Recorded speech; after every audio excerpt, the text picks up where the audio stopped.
Okay,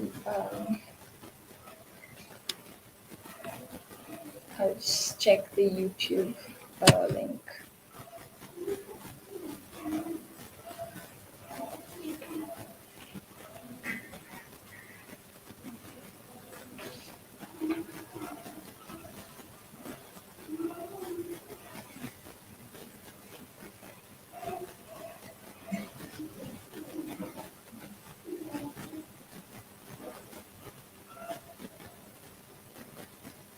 Okay, it's saying it's live now. I'll just wait for a couple of minutes to. Yeah, it's live. Okay, so let's start. First of all, a very warm welcome to all of you, and thanks for joining us today. This is Narrative's very first session, and I'm very happy to have our speakers today, Anchita Ghatak, Dr. Lauren Wilks, Samia Singh, and Dr. Supurna Banerjee, who will be joining us shortly, and our chair, Professor Srila Roy. Dr. Srila Roy is Associate Professor in Sociology at the University of the Witwatersrand in Johannesburg, South Africa. She is an Associate Editor of the Journal of South Asian Development and also serves on the editorial board of the Sociological Review and the Council of the South African Sociological Association. Many of you are aware of her book. She's the author of Remembering Revolution, Gender, Violence, and Subjectivity in India's Naxalbari Movement. This was published in 2012. So I welcome you all, and Professor Roy, over to you. Great, thank you, Sanchali. And as I was saying, just as we started, thank you for all your background labor and efficiency in putting this together, and for asking me, because it's a huge pleasure and a huge honor to be able to do this. Not least because Anchita Ghatak, or Anchita Diaz, I think we all call her, is one of my very favorite feminists, and who's, I think we'll all agree, has mentored several of us through our feminist forays into Kolkata and beyond in many very ways. And I think it's also a huge pleasure to see this collaboration in this very unique way.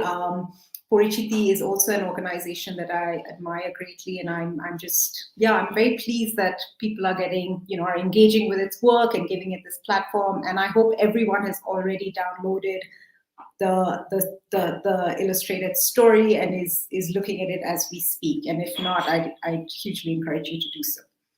Okay, so I'm going to introduce all our speakers, and then I'm just going to open it up with some questions, and then I think we'll have a little bit of time towards the end to get audience questions in.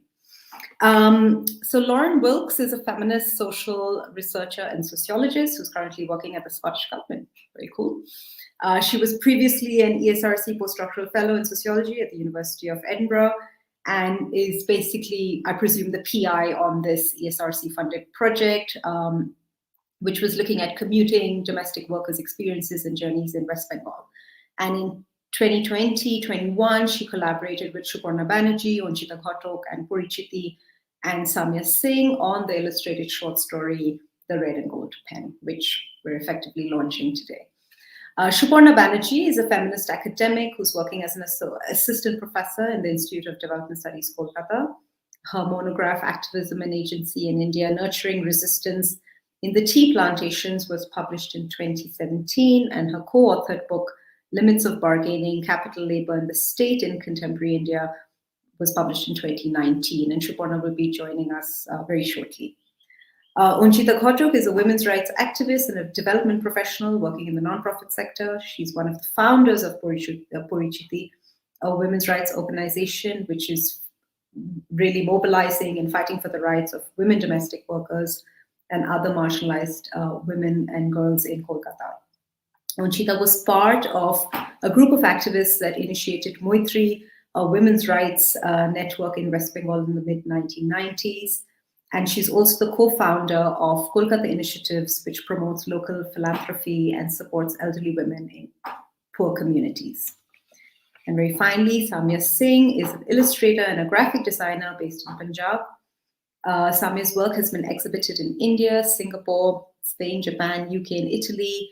And some of her other clients include UNFPA, The Economist, Huffington Post, National Geographic. I think there are too many to name, and many leading universities in India and the UK. Right, so welcome to all of you. So let me just start by kind of taking you, obviously, to the start of this collaboration and the project, and perhaps for Lauren and Anchita who are here, and Supurna when she joins, if you can just tell us a little bit about how the project came about. Yeah, I'm happy to start with that one. First of all, thank you for everyone for being here with us, and Sanchali for putting this together. Really happy to be here with a lot of my favorite feminists as well. I suppose the background to this. So Anchita D and I knew each other through my PhD research. From about 2014. So the research was looking at the experiences of commuting domestic workers in West Bengal.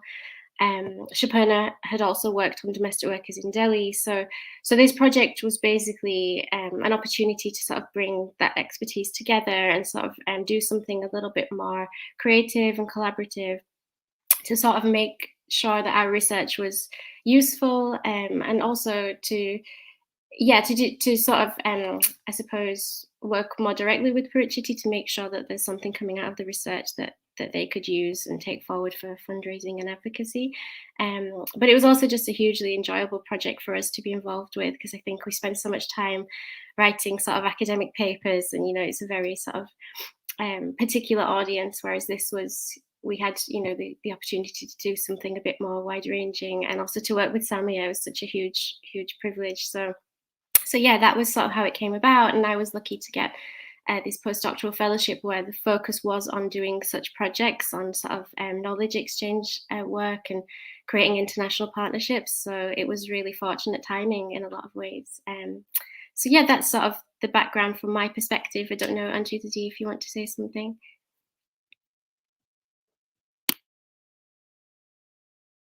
I think you're muted. Yes. As Lauren said, Lauren has had a long association with us at Parichiti.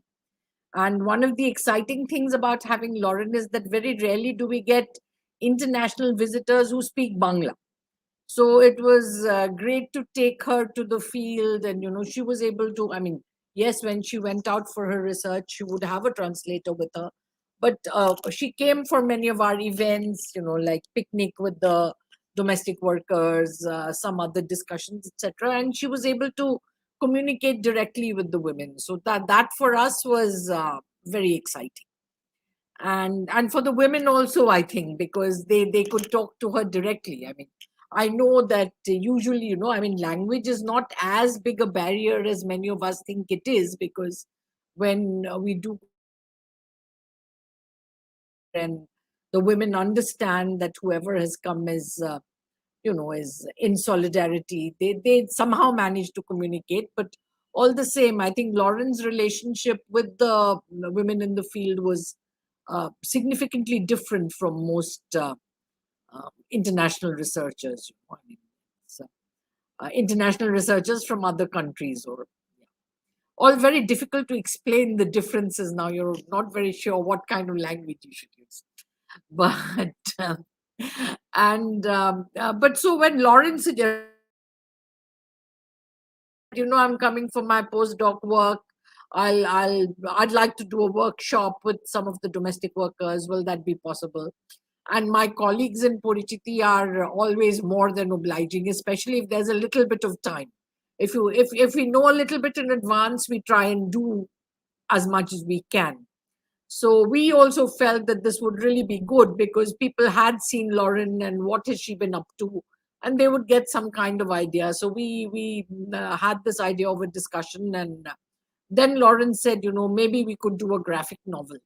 So when I heard that, I was excited, but also quite terrified, because I was just wondering, how do we put it all together? But then Lauren got in touch with Samia and Supurna, of course. And then we had this workshop where the women talked, and Samia stood there, sat there taking notes. And I also kept wondering, how much was she catching? Were we helping her enough with the translation and all of that? But we had a very good workshop, and everyone had a good time because the women were talking about their lives. They shared good things and bad things, their little triumphs, and of course, deep rooted oppression that is there in the structures of all the work they do. So that's how it started. And then I think, we can talk about it more as, how the project developed. So I suppose just on that note, was the idea always to have an illustrated, like a graphic novel, or did that sort of evolve and emerge? No, actually, I had sort of several ideas inspired by other projects. So there was a project at Edinburgh University where I was based. It's called the Teaching Feminisms Transforming Lives project, led by Radhika Govinda. So there was that project which had sort of creative outputs as well. And I was also in touch with other people who'd worked on short films, graphic novels, other sort of, more accessible outputs, I suppose. So initially we decided on a graphic novel, but through the process and at the workshop, we realized there was so much to cover, so many issues, and we sort of shared the story as it was developing with various people, and they suggested including different storylines. For instance, I remember we had a discussion about there's a part of the story where one of the workers talks about an employer's home where, so the worker was pregnant and she felt that her employer wasn't being very understanding and she was really sick at work. And so these sorts of issues, they came up in the workshop, and then other people suggested, I think you should cover this as well. So it developed into a short story because there was so much to cover. But other academics, I think, have produced more sort of traditional graphic novels where it's more image based. This ended up being a sort of compromise. It was a story in its own right, but also the images speak for themselves. So yeah, it's sort of a hybrid graphic novel story was the output. Yeah.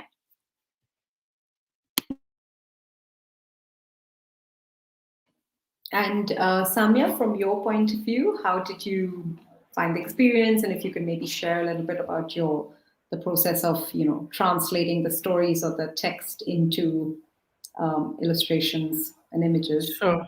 So we were kind of looking at how to bring all the stories into one person's life, but they are collected from the workshops as discussions with different people.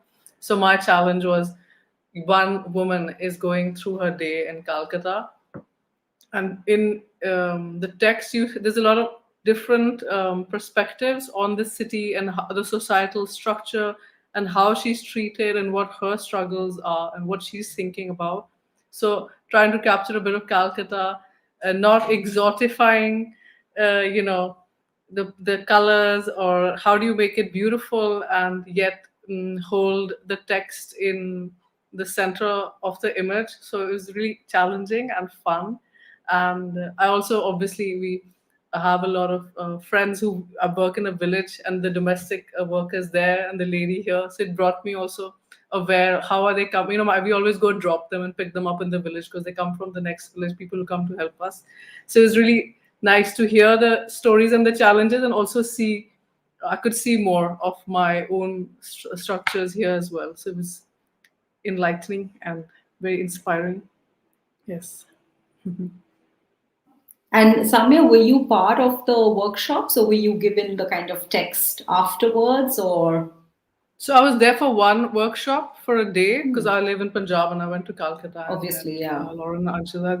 But then we were kind of developing the text on Google Docs, looking at the drafts and how it's moving along. So that was also interesting. Yeah, just to say on that, we did actually plan to have other workshops. So the idea originally was to have one in India and one in Edinburgh to bring the team over. And then, of course, COVID happened. So the whole world went a bit awry. But yeah, that was the plan. It was supposed to be more in-person events. And in the end, we ended up doing most of the work probably online through Google Docs, Skype, email. So that's one thing, perhaps if we were doing it again, I would say the in-person event was really great. And it sort of, I feel like technology is fantastic as well, but it was that workshop, I think, I was so pleased that we were able to do that before everything happened. because it was really great to get everyone together. And I think for some of you hadn't met before, so yeah, it was a good opportunity to do that. Hello, Supurna. Sorry, I'm late. No, not at all. Welcome, Supurna. Do you want to just, I'm throwing in the deep end, but we're just talking about how the project came about. So would you like to just say something in terms of your own entry point into the project and the outcome?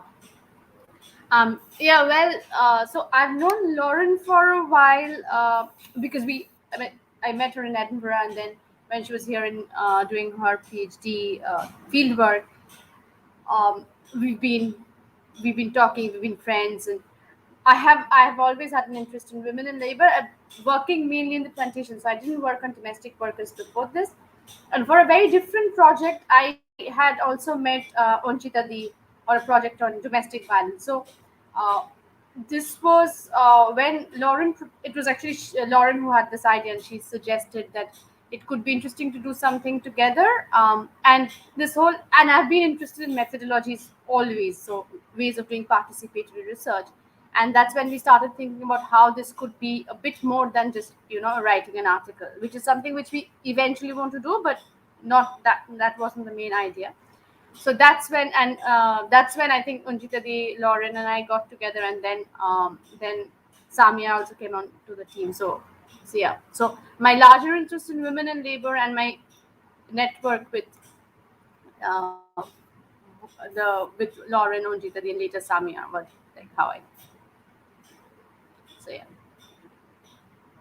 I'm actually curious about how each of you experienced the collaboration in terms of your own roles, right? So Supurna and Lauren as academics who work primarily with text, what was it like for you to then translate into image? And likewise, I mean, Samia's already talked about that a bit, but I don't know if you'd like to say something more about the text into image, and for Anchita to be partnering with who works in the nonprofit sector and is an activist, to be working with academics and artists. So, I mean, they're just like so many kind of dimensions here. And I just thought if you wanted to reflect a little bit about how that worked for each of you. I mean, what was really straightforward or what was hard and what was surprising or not?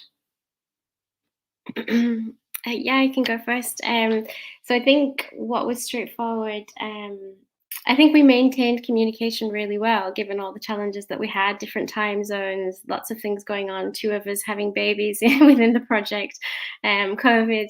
So yeah, that was really good. I think it was just a great opportunity to work on something more creative. And I think at times probably I got a bit carried away with the narrative, wanting to include absolutely everything that we possibly could. And I think that was probably very challenging for the others, and Samia especially, because we had to sort of narrow it down and make sure that there was one image, for each of the pages, or sometimes we had 2, but mostly 1.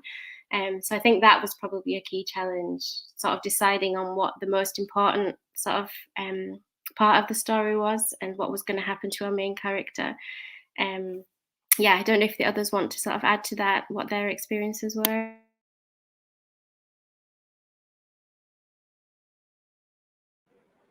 Yeah, it's interesting to look at, how do you draw this little, this paragraph. And then for me, I don't speak Bengali.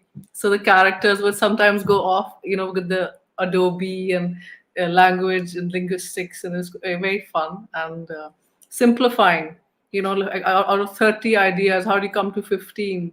From that, editorial illustrations has to be a little bit poetic. So where can you take that poetic license? Where should it be more documentary? So just kind of walking that line between the two.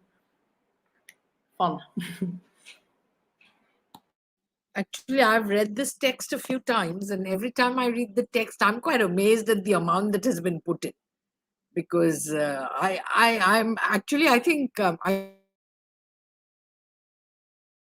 because we were all giving ideas, and we'd got a lot of ideas from the workshop, but Supurna, I think, sort of put it all together, and that was quite a feat, I still think, because and this other issue, I mean, what was this issue of how Muslim domestic workers are treated is something those of us who work in the sector at least have a lot of stories about. And but the places where we work in Parichiti, those ideas, those locations are all Hindu sort of locations. I mean, as you know, that in most cities, communities live separately, and somehow because we work in South Calcutta, most of the areas that we cover are all the Hindu areas. And now, of course, there are one or two villages where we work where there are Muslim women, but we haven't really been able to work very deeply with Muslim women. We are acquainted with some domestic workers who are Muslim, but but it was important. We all felt that the story gets woven in, and I was really happy we could do that because I mean, this is this whole issue between the differences that are there amongst people of different religion, and it plays out everywhere. So, and it does play out very strongly in the domestic work sector, and it was important to include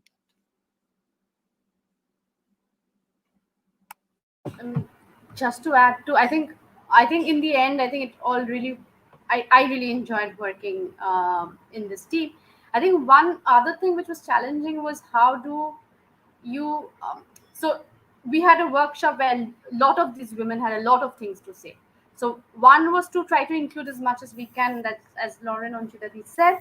The other was how do you keep their voice. So I think that was Me Too was to be all of these women, and that being that creative doesn't come naturally to me, at least. I mean, it's not something I do when I'm writing an article. So I think that was a bit of a challenge also and Lauren and I initially went a bit back and forth saying, oh, Me Too can't be doing this and Me Too should be doing that, and then we will check with Anchita Di. So and then to get Samia to visualize that. So I think that was it was challenging, but it was, I think, one of the most important learning experiences that I've had while working on this story. So actually, on that note, I mean, and maybe beginning with Anchita, if you could, all of you could tell us a little bit more about the workshops and how those functioned, and also if the women were selected, how were they selected, the 14 women? So yeah, just perhaps about the workshops. Yeah, well, we had one workshop with the women. That's where we got all these stories, and also, from Supurna's work, and of course, all our lived experiences of living in Kolkata, interacting with domestic workers every day, not just in our work, but also in our personal lives. But this idea, of bringing in other, I mean, in some ways, what is very exciting about the Red and Gold pen is that so many women's voices came into the story. I mean, we started with the idea of one woman's story, but all these other stories came in, and also the life of a commuting domestic worker and what she faces. We've talked about what happens in employers' homes, what happens when they travel, but all these issues are there, and a great way to discuss issues. We feel, I mean, with all kinds of audiences, because like a story can be used with all kinds of audiences. So that was, and the idea, because for Parichiti, this is very important, that women work together, women come together as domestic workers, and try to change their lives, demand their rights, situation. So I think that spirit also comes through very clearly in the story.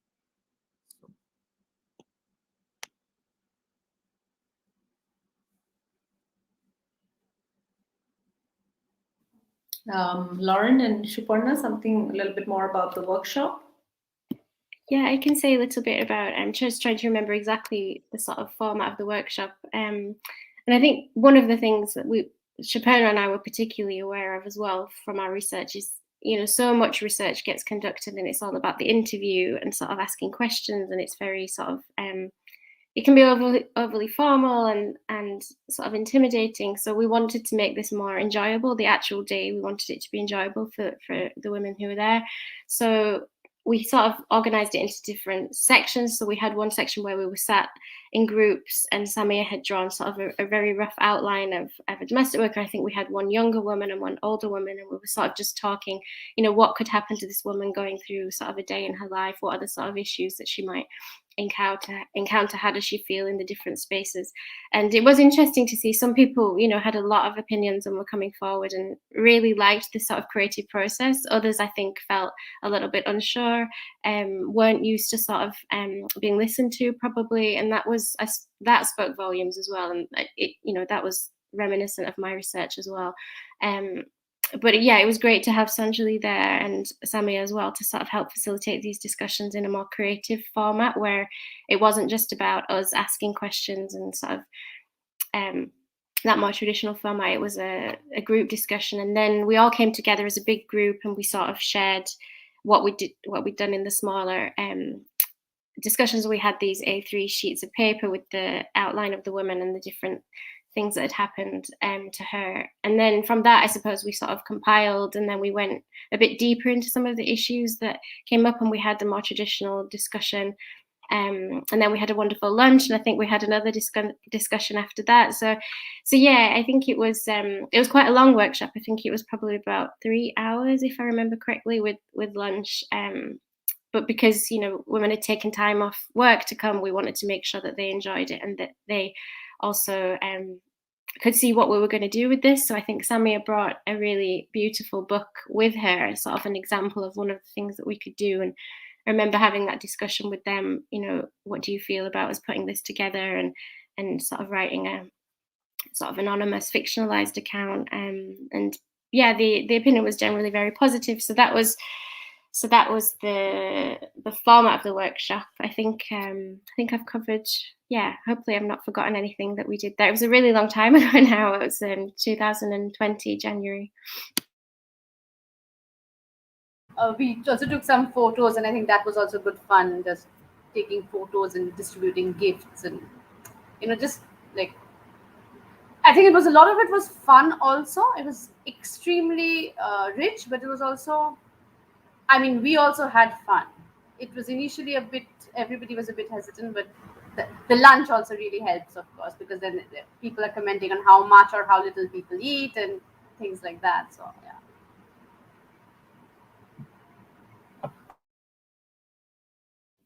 And then the idea was to have a follow-up workshop, obviously, which didn't happen. Yeah, so the plan was to sort of take the ideas forward, see what themes came out of the workshop. We all took notes. Samia also provided some initial illustrations to work with. So we sort of piled that all together in Google Docs, and then all came back to it a month or so later. And then from there, we were working online mostly, just back and forth, sending different ideas. And yeah, the whole process was quite collaborative, and I really enjoyed that because I'd never done anything like this before, and it was a learning experience, I think, for all of us. But the idea was to hold another workshop, ideally with some of the workers who'd been at the first workshop, and that wasn't possible for various reasons. But to have sort of Anchita Ghatak's continued sort of involvement was amazing, because she has direct contact with such a wide network of people and domestic workers, and even though it wasn't sort of the ideal in terms of being able to sort of work again with the same group of women, we were able to sort of have a bit of continuity there, which was important, I think, for the story and for how it turned out. And have the women seen the story? Yes, we even printouts. Lauren has also very kindly said that she will send books to India. So we're waiting for that. It's it's also because what has happened, even our field work is a little bit hampered. But our team has started going into the field, so they're talking to the women about the book, and we're trying. We had actually hoped to have some of the women here, but because the timing kept changing and things, and also it's very close to the pujos. So right now, no one really wants to take time off. So that's also there. And yeah. So, but one of the interesting discussions we had was about the way this Mithu's husband Debu has been portrayed, because we were wondering whether he is, too good to be real. And I mean, we did have that discussion, because, but we thought, well, must we always write about violent men? Can't we also? I mean, there are some nice guys, but maybe not enough, but some do exist. And so we really thought that we could think, because even from the women, we'd got these stories about, oh, this is what my husband does. I mean, there are always long stories of what they changing. And so we thought we would like to have a sort of story where the man is not a demon or a monster. Yeah, I think that's well said and well taken, because there is a bit, of course, where they are talking about husbands who are gambling away wages and or drinking away, etc. But then it's counterposed by, well, Mithu's husband. But also, I thought in terms of employers are also portrayed in different ways, right? So they're not uniformly exactly like demonic or horrible, right? So and I thought that was quite interesting, the way it's quite sort of layered and brings out those kind of different. Well, I mean, now I actually didn't realize it was all the stories amalgamated into one. I thought it was actually, well, one person. Well, I mean, one gets a sense that it's more than one, obviously, but not so many. So I'm just wondering, as a final sort of round of questions, again, for all of you differently, right? I mean, what do you think is the main, I suppose, purpose of doing this work in this format as a graphic novel? So in terms of a non-profit, Anchita, is it really for advocacy purposes? Is it to give back something to the community? I think for the academics, is it about, Supurna mentioned different methodologies. But Lauren, I wanted to ask you specifically, given that the UK has such a focus on impact, and that can have its own sort of instrumentalization of, more creative outputs. So I suppose, for all of you, what was the point of choosing this particular format? And now that it's out in the world, what purpose do you think it is achieving? Yeah, I think you touched upon all of the sort of the aspects of it there. I think, from my point of view, I think sometimes, we can be a bit cynical about the sort of impact agenda in academia. And I do understand that, when research becomes all about the impact and that sort of drives it. But I think this is the sort of the really good sort of, how do I say, like, I think this is exactly what sort of we should be thinking about as researchers when we're designing research, like how to make the process itself more democratic, more participatory, and if that means creative methods. We were working with a group of people where literacy issues are really key, and in terms of very low levels of literacy and formal education, so other methodologies have to come into play, and just to make the whole process more ethical, I think. So there's that aspect of it, but then also making sure that something happens with the research, that it is, I won't say it was co-produced because of all the challenges that we had, but it certainly was co-produced with Anchita Ghatak and Parichiti, and in that sense, I feel like the quality of it is much higher because it was sort of a collaborative effort. And in terms of the impact of that I think for me it's really important that the research that has gone into this, and the sort of not just the workshop but also our wider experiences, our PhDs, and also Anchita Ghata's experience, I think it's really important that kind of work is sort of translated, and people put time into sort of creating these other outputs, because these are the things that actually people are going to engage with, and particularly the video. Rish isn't here, but we were really lucky to work with Rish as well, because people don't have a lot of time to read lengthy sort of journal articles, and a lot of them are behind a paywall, and all of those issues. So with a video and a short story like this, people can engage with it, and you might be reaching a different audience, to the ones that you usually reach. So yeah, my hope for it, I suppose, was that it would sort of help to increase awareness amongst people who hadn't really thought about these issues or had only thought about them in a more simplistic way.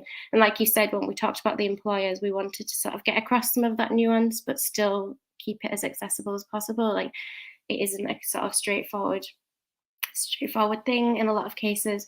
And then also to talk about the commuting, we felt that this was sort of an issue that doesn't really get enough attention, and how the commute affects other aspects of workers' lives, particularly the fact that they're rushing and they're trying to squeeze in all of these different jobs, and then the conditions of the commute, the actual overcrowding and the sexual harassment that they often face. Like, these were issues we felt really needed more attention.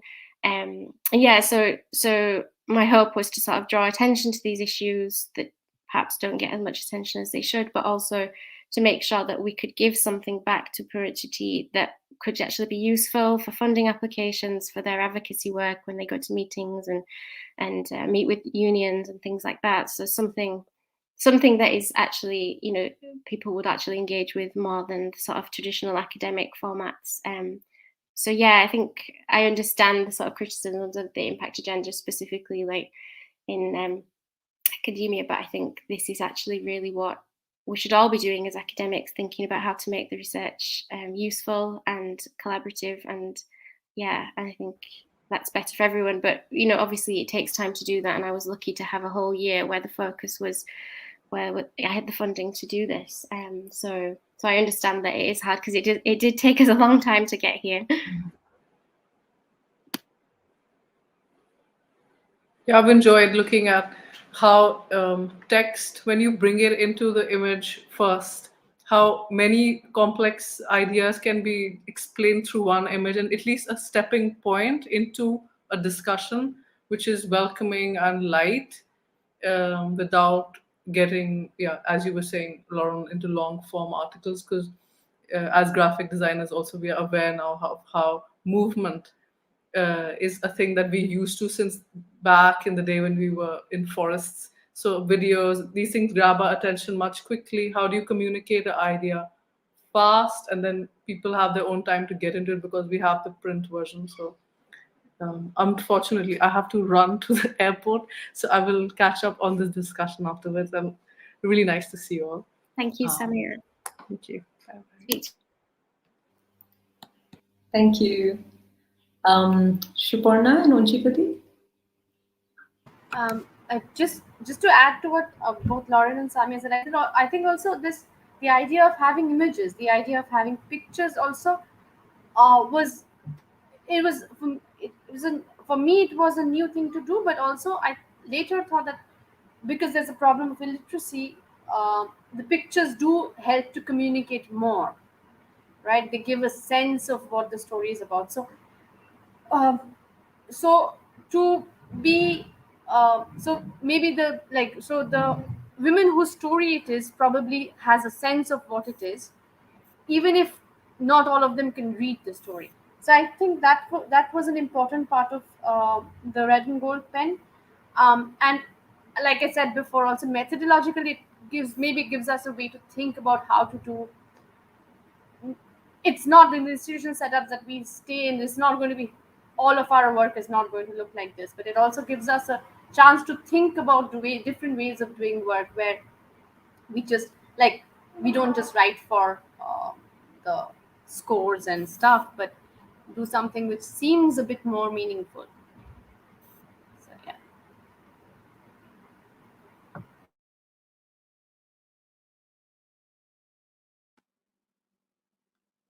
Yes, I actually think academic work is very important, and but I think of any kind of writing that's done, it's always a challenge. How many people are going to read it, who are really, and I mean we also haven't really we've sent out red and gold pen to various people, but I think we plan to work with it much more. I think it's also going to be a very useful make our local meetings, the community meetings as lively as possible. So we feel reading the story, I mean, rather than always recounting people's experiences, I mean, having this book and, talking about, this happened, we might spend one day with a group reading the story, then go back again and are there. And one of the challenges that Parichiti has always faced in its work is how do we reach out to employers? How do we see employers, like Srila, you were saying that the employer is not all evil. I mean, it's because, yes, I mean, we have our classic Marxist analysis.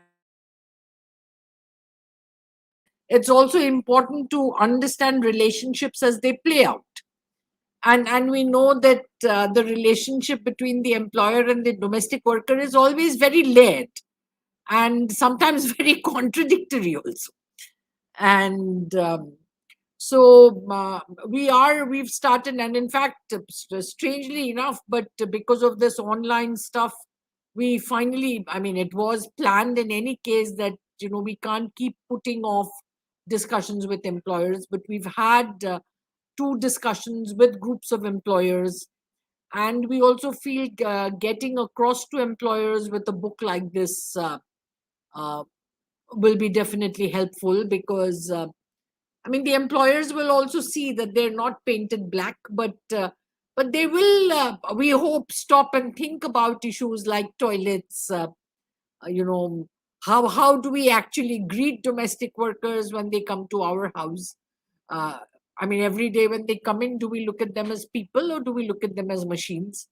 And there are.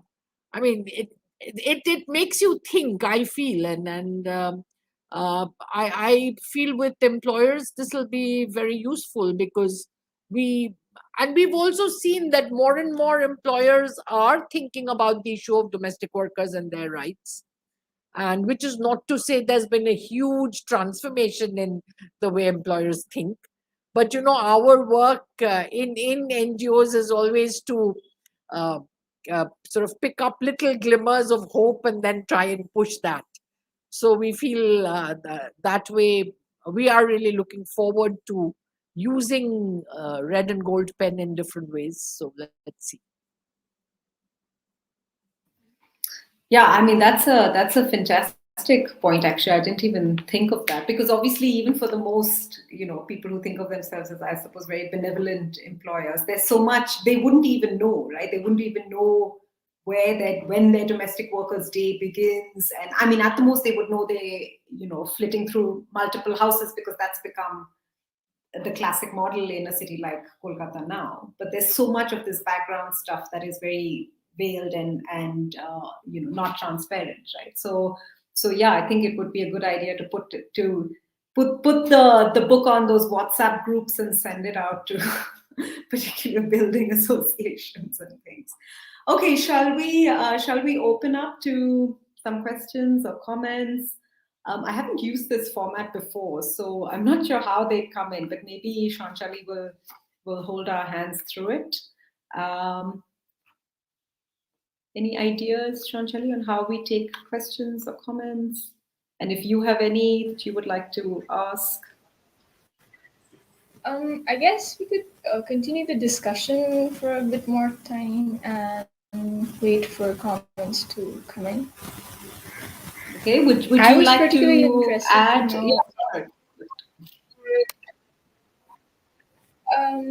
Yeah, I was curious about the title, The Red and Gold Pen. So the significance of this particular title. Yeah, this was an issue we sort of, I'm terrible with titles. In every piece of work I've ever worked on, I've always struggled to come up with titles. I think it's because it puts so much weight on like one aspect of it. We wanted something that was a bit more poetic, I suppose, than just a book about domestic workers or domestic workers in Kolkata. And with my own research as well, and with this, education is sort of the theme that Anchita, you mentioned hope. Well, in my research and in sort of discussions we had, through Parichiti, one of the things that we sort of always came back to was the hope of change in the next generation through education. So in my work, I sort of uncovered this, huge investment that's being made by a lot of workers and their families in children's education, tuition fees, and even though that often doesn't materialize into sort of better jobs and a better life, there is still this hope that it can in some cases. So we really wanted that to sort of be the thread throughout. Like, how does Mitu motivate herself to do this every day? Like, what is the driving force behind that? And the sort of happiness as well, and the joy that comes from sort of her family life. We wanted to sort of convey that as well. So in my research, there was sort of broadly two groups. There was, the group of particularly single mothers, single women who were really, really struggling and who lived in rented accommodation. But there was this other group, and they were sort of more aspirational. The interviews with them were more aspirational. They were usually in sort of dual earning couples, so their husbands were also working in informal, low paid jobs, but they still had two incomes, so it was generally better than the other group. And they were able to put their children through school, and they also paid for extracurricular activities in a lot of cases, and they were able to sort of do home improvements and go on, holidays occasionally. So these were the sort of stories that we wanted to convey, and we settled in the end on sort of Mitu in that group of people. So she would represent sort of that experience of really hoping that her children, her two daughters, would have a better life, and the sort of and the pen sort of represents the education. Her daughter had an exam, and so she's thinking about that throughout the day. And it did remind me a lot of the interviews I did with a lot of the younger domestic workers I interviewed, the ones who had younger children. And also we wanted to make the two children girls as well, because we felt that was an important sort of point to make about girls' education. So yeah, I don't know if the others have thoughts on that, but that's just what I remember when we were talking about what to call the story. Just one thing to add. I think yes, and I think a lot of the credit of the title goes to Lauren actually, because she was the one who came up with the title. We were just thinking around it. I think it also conveys the idea of agency to some extent, because Mitu's life is one of struggle for sure, but it's also a life where she's every moment negotiating, exerting her own agency. And Red and Gold Pen is that hope, which is not abstract, but kind of located in her labor and agency. So I think that was also something which kind of made us think of this as a possible name.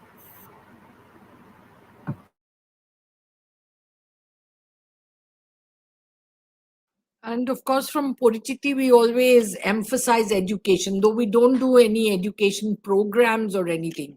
But in our because this whole, we actually find it very disturbing that we have women in their mid-30s, as young as that, who've never been to school. And so for us, the pen really symbolizes very big change. We don't know whether it will always translate into better jobs, but we feel it will translate into a better life. Anybody who can read a book, I think, can hope and dream. So.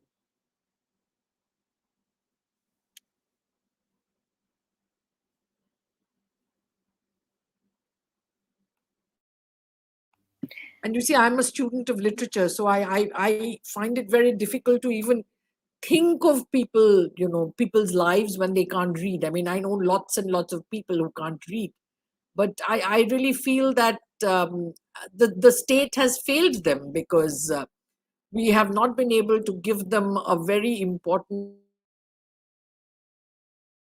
When Lauren came up with the name The Red and Gold Pen, I felt there couldn't be a better name.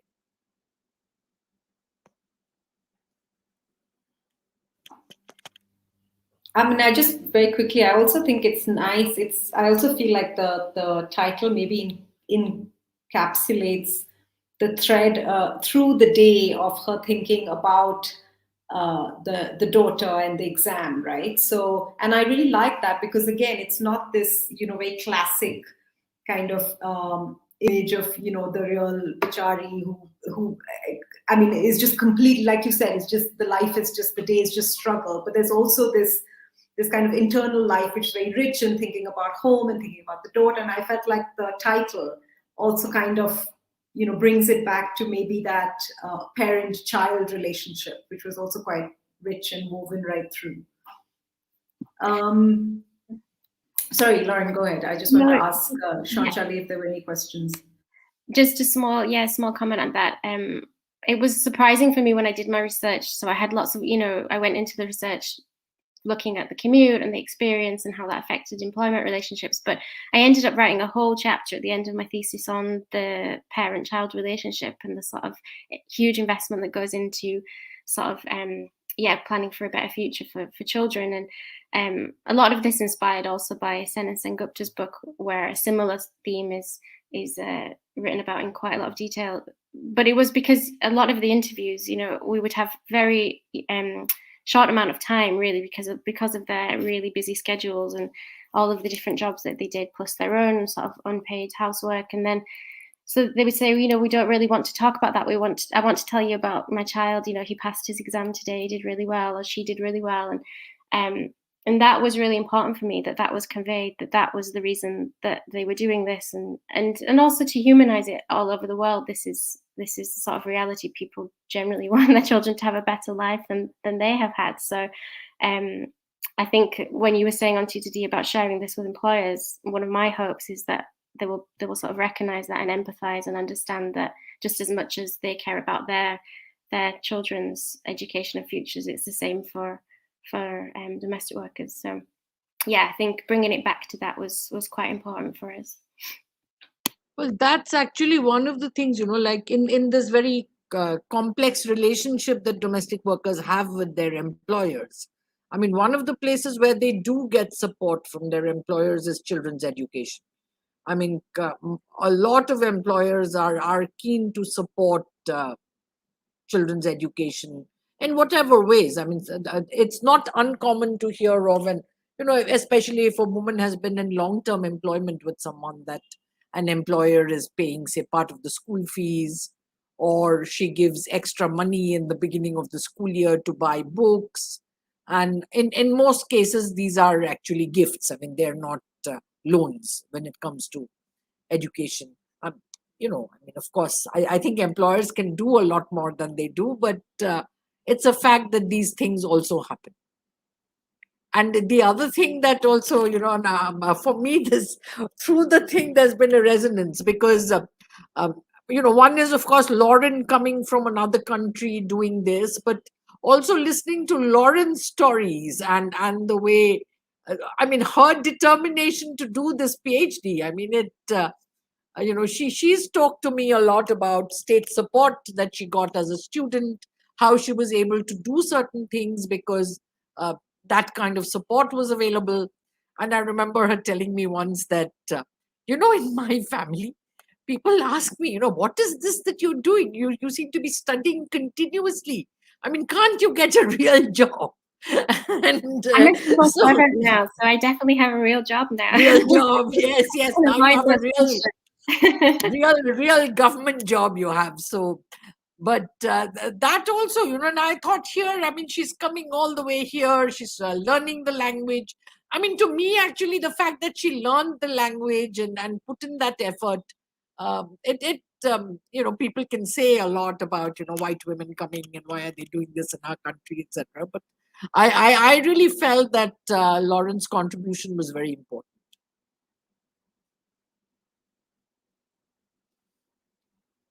She helped us look at things in many different ways. And she's been a supporter of our work, continuously, whether it's writing a blog for The Guardian, whatever be it. She's really talked about domestic, not just Parichiti, but about domestic workers in India. That's very kind of you.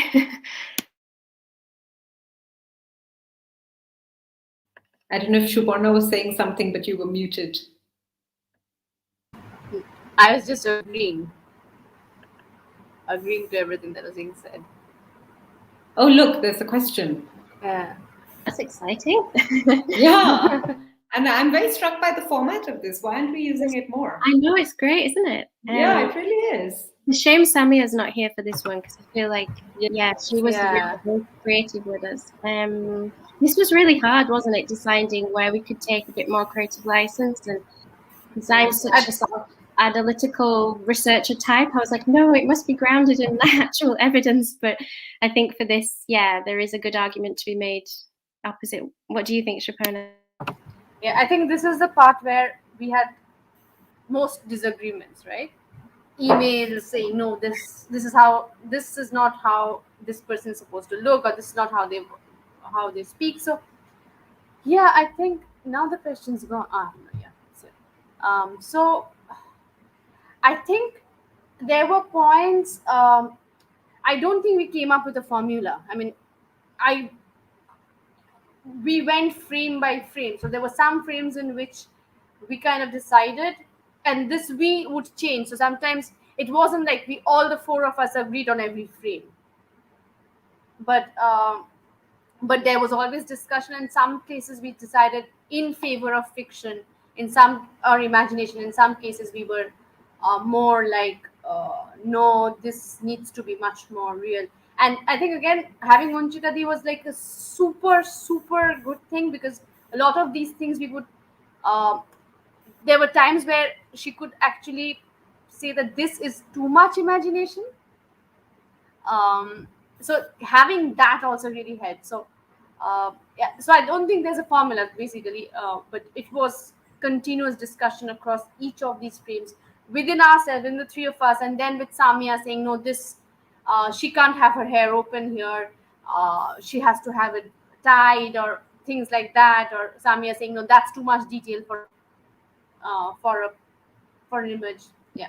I remember there was a discussion we had about it's the image where Mitu is sitting with her employer and she's having a plate of leftovers, and we had a long discussion about this because I think originally the work was sat at a slightly higher level, and there's such a lot of research and awareness generally of that wouldn't happen in most middle class homes.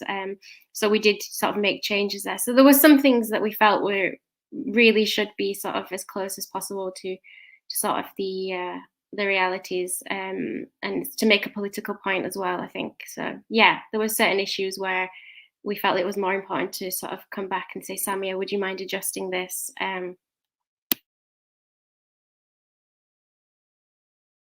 It's also difficult to say, actually. I mean, I don't think anything was completely imagined. I mean, there was always a lot of basis. I mean, clothes are always a topic of great discussion. So I can't remember now whether there really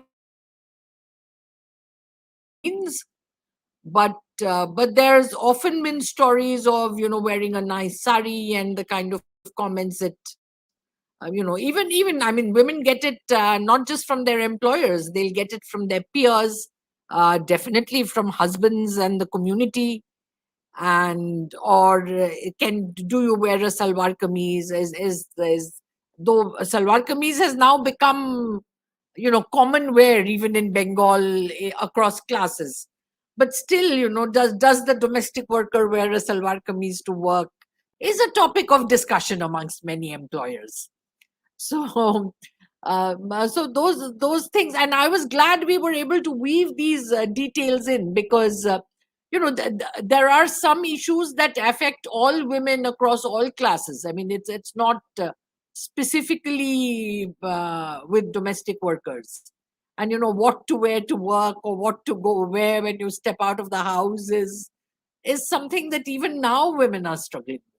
Yeah, and we also wanted to link that to safety, didn't we? I remember we talked about just like how which carriage women get on when they get on the train, and sort of what they're wearing in public space. Like, we all have to think about these things, some women more than others, and sometimes more than others.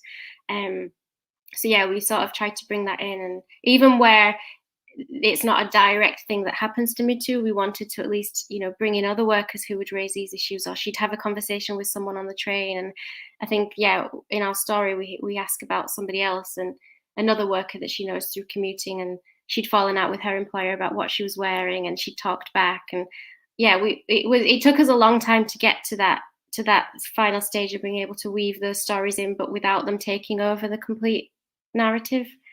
So yeah, that's another reason why the project took so long.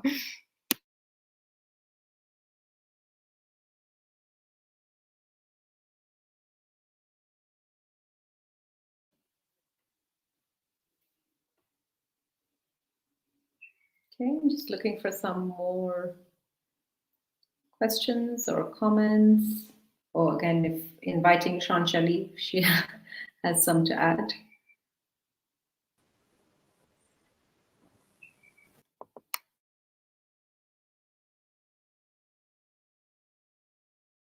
Sanchali, where are you? I keep seeing her icon, but I don't know. Are you still there?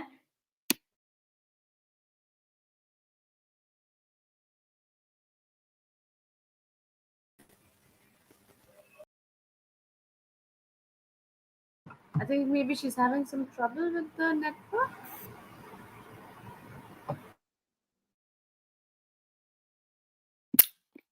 I was actually curious about there she is. Is she? I was actually curious about narratives like the platform or the space that's hosting us, and I wondered if she'd like to say something a bit about that.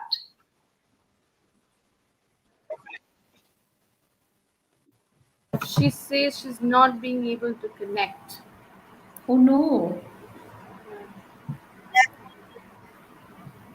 Well, this is what happens.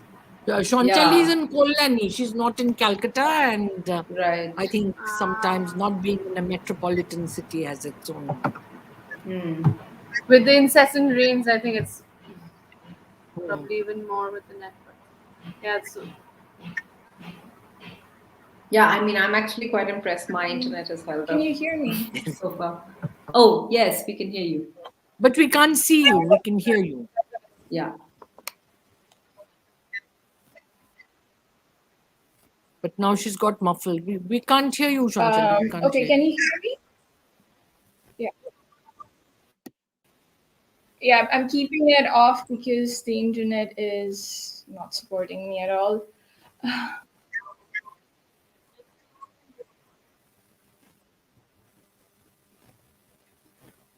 So, Sanchali, just to say, we were just saying that it might be just invite you in to maybe say something about this space that you're curating if you'd like to.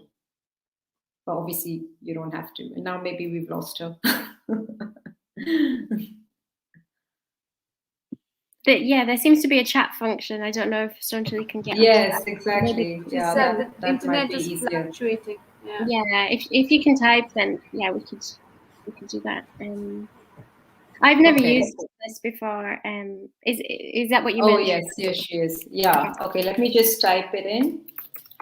While I type, maybe just to ask all of you if you had further plans of doing, I don't know, sequels or making a whole series with like Me Too as a superhero character. No, I'm joking. But anyway, just thinking about future plans in whatever direction. I mean, yeah, from my point of view, I would love to if there was an opportunity. We did actually do some, one thing that we didn't do with this story is it all happened before COVID. So it doesn't actually take into account all of the sort of challenges that have come up more recently. Supurna and I have been in touch with Anchita about, the situation facing workers during the pandemic. So that's obviously a new area that we have written something about, but we haven't translated it into anything yet. So that is potentially something we could do together. But yeah, it's quite hard finding time and with new jobs and everything else.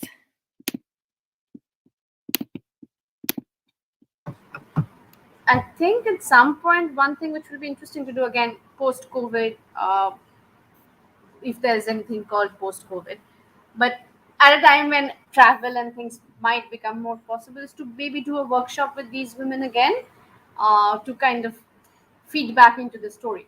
Not sure what we would do with it in terms of output, because all of this requires a lot of funding. So if we want to do something concrete, we need funding. And I've been saying this from the beginning. Methodology is something which I've been interested in. So at some point, also maybe trying to write something methodologically about this as something which can then be used by students, like how storyboarding and things like this go. So that's how I have looked at. I mean, I would not like to stop completely at this point. Just even if it's bits and pieces that we do with this story.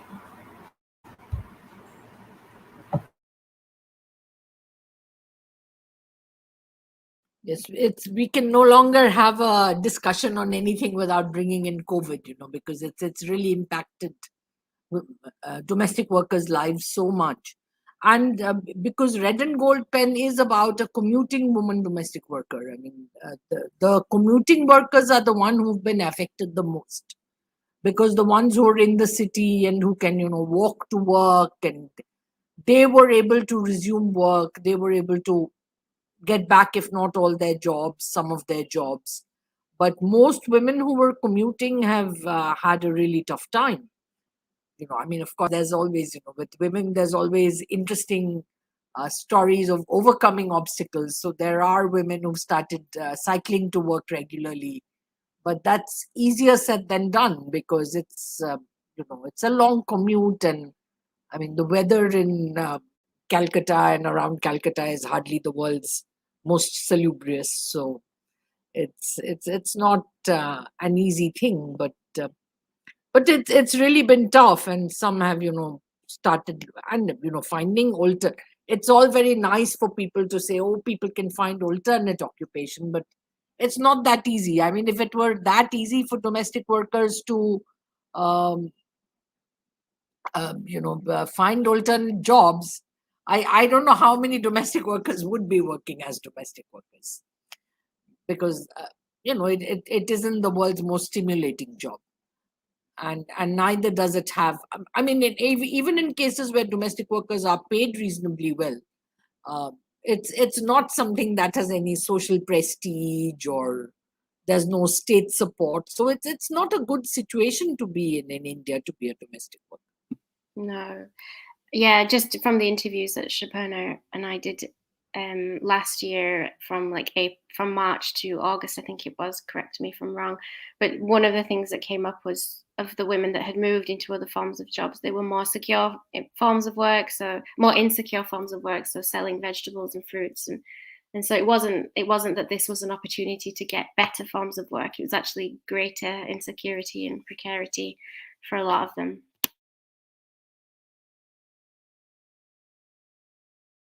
Sanchali has sent a chat about the page.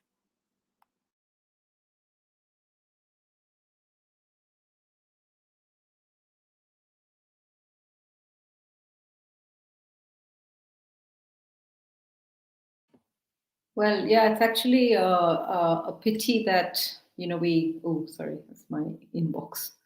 We can't hear her, because it would have been interesting maybe to hear what her plans are around the space, and if any. I don't know if there are any more questions coming in, but oh, sorry. Did someone want to say something? I can hear something.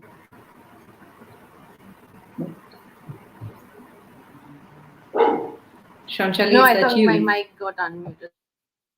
Oh, it's Supurna. Okay, well, I hope, I mean, in the not too, I mean, I think these kind of temporal markers of pre-COVID, post-COVID certainly, but I think it would be really fabulous if all of you could resume in Kolkata, travel permitting, Lauren to be there, and as you said, to actually have another interactive possibility with the women, and around the actual thing, and have Samia, and to think about what they might think about what next, right?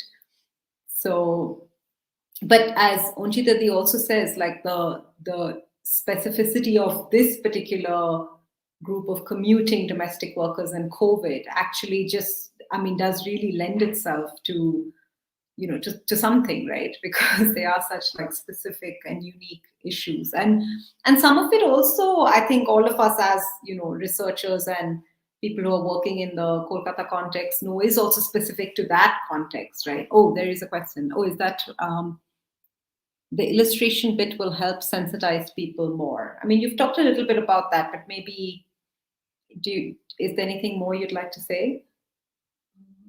Question then, no.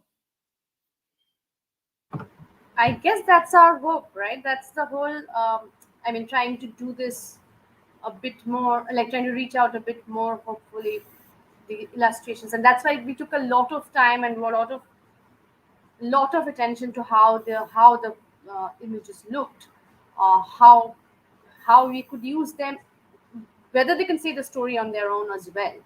So that's definitely a part of our hope, that the illustrations will have an impact.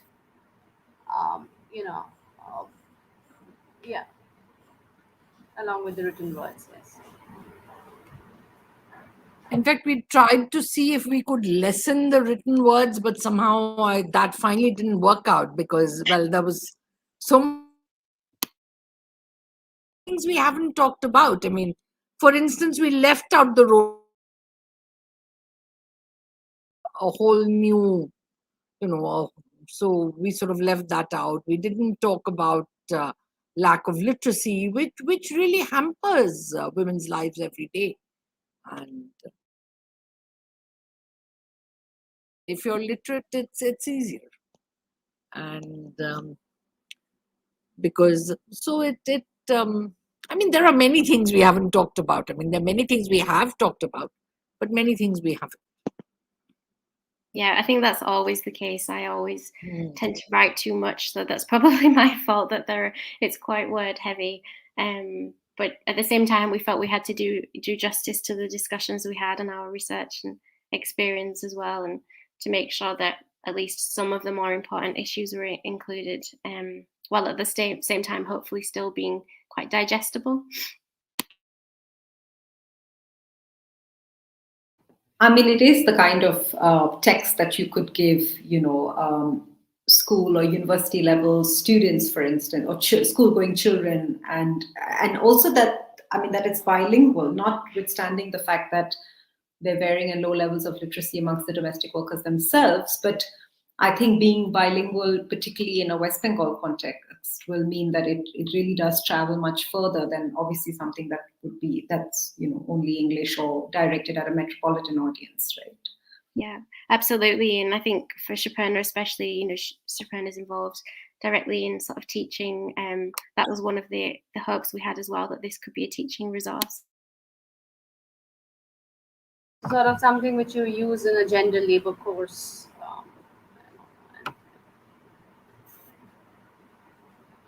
Yeah, no, absolutely. I mean, that makes a lot of sense actually. And again, it's something that then you could presume that people would or the students would take home and share with, families or peers and so on and so even forth. maybe workers in their homes, like Exactly. So, yeah.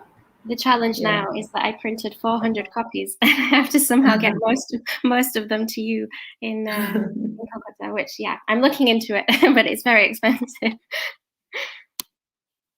Yes, mailing will be very expensive. I mean, that's, those days when, somebody or the other was coming it's a rare phenomenon now. So yeah, that's it. That's my plan. I have to find someone because we took so long to sort of agree on everything, because we all put so much work into it. The downside of that was that the fellowship and funding ended before we were able to send the copies. So we have learnt as well, if we were to do this again, sort of make sure that there would be plenty of time for that. But we'll get them somehow. And I'm just so glad that there's the online version and the video, because obviously you can use those immediately, and we'll get the other ones to you as soon as I can. but we are trying to photocopy, and that'll probably be cheaper than mailing copies from them. Okay, so I don't know if anyone has any final remarks or thoughts. No, just to thank you all and for your involvement in all of it, and for Sanchali for putting this together, and Professor Roy for doing such a great job moderating. Yeah, it was lovely to meet you virtually. I hope there'll be other opportunities for us all to meet. Yes, I think getting Srila to moderate this was a real bonus and absolute pleasure, actually. Yes, it was really, like Lauren said, it was really great to meet you virtually. Hopefully, we will see you in person at some point here, and maybe we do a red and gold discussion, or a pen discussion in person at some point. No, obviously, when those 400 copies make it, I mean, you have to have like a physical launch, right? And what's the point of Exactly. poor Lauren sending those 400 Yes. copies? So, yeah, true. Very true. So the moment those hit the shores, Lauren, we'll all put it in our diaries to be that there would be to do so good. something. Yeah, It'd be we'll be so giving good to them out see to everybody. people. Yeah, actually, I'm quite pleased that Lauren at the start said, you know, it's great we can do so many things remotely, but nothing really substituted for that first face-to-face workshop. And it's so true, right? I mean, we do all this stuff now; it's just become so part of the course, but it's still, yeah, it is. Sometimes it feels very much like a poor substitute. Yeah, and also just so many people are still excluded. Like we couldn't have done that workshop online. Like how would that have worked? So Exactly. So yeah, hopefully we'll get back to some semblance of that soon, but we'll see. Okay, so thank you to four of you, and to Sanchali for the space. It's a pity we didn't get to hear more directly from her, but I'm sure there'll be other opportunities. And just to tell everyone who's here, I can't see you, and so I'm sorry to not be more inclusive about your presence. But I do think it's a fantastic resource. It's available with actually I forget what the project site is called, but it gives you a lot of information about the project as well and all the different people involved. So I'd encourage everyone to look at that. Maybe there's a link that can be shared here, but I don't know if that goes to all the audience. But in any case, it's a very accessible and like quite a, not just accessible, like a pleasurable piece of piece of work to dip into, right? Not at all your boring academic stuff. So, download it, read it, and circulate it. And on that note, know more about the work that Parichiti is doing, which is really important, unique. I mean, it's always strikes me, Anchita, how we don't have more organizations working on domestic workers in India. It's just crazy. But it's right? increasing. It's increasing, and I think, I mean, definitely over the past 15 years, the discourse is definitely much Shifted. more present than it used to be. I mean, there was a time when this wasn't discussed at all. So Exactly. and now I've heard from a lot of people whom I don't think Parichiti has really touched, but because I mean, people are saying things like, no, every year we do give a bonus to our domestic workers. So these things are happening. I mean, as we always say, things never happen fast enough for us, but they're happening. yes. I see Sanchali's icon is back. Maybe just if you're there, maybe just like some final remarks.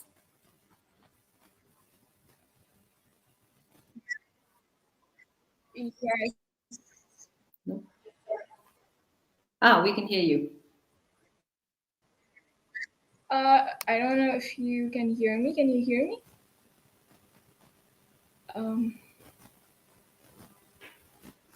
Can you? Yes, hear me? we can hear you. We can hear you. No, that was a very engaging discussion, and I really can't thank all of you enough for this, because when I thought of N narratives, I mean,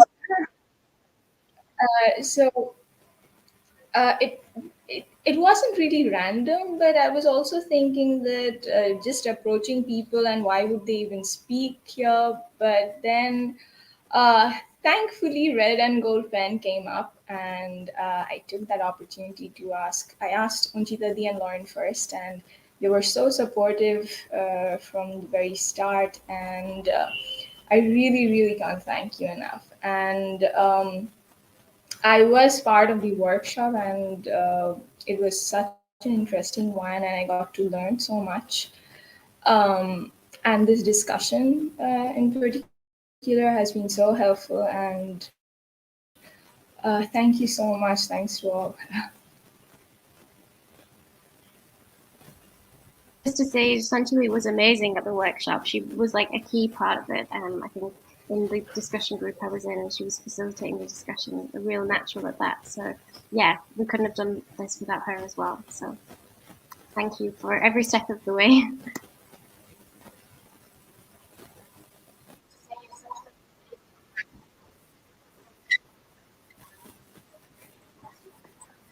Okay, thanks everyone. I think we've done really well on time. I was told an hour and a half, and here we are.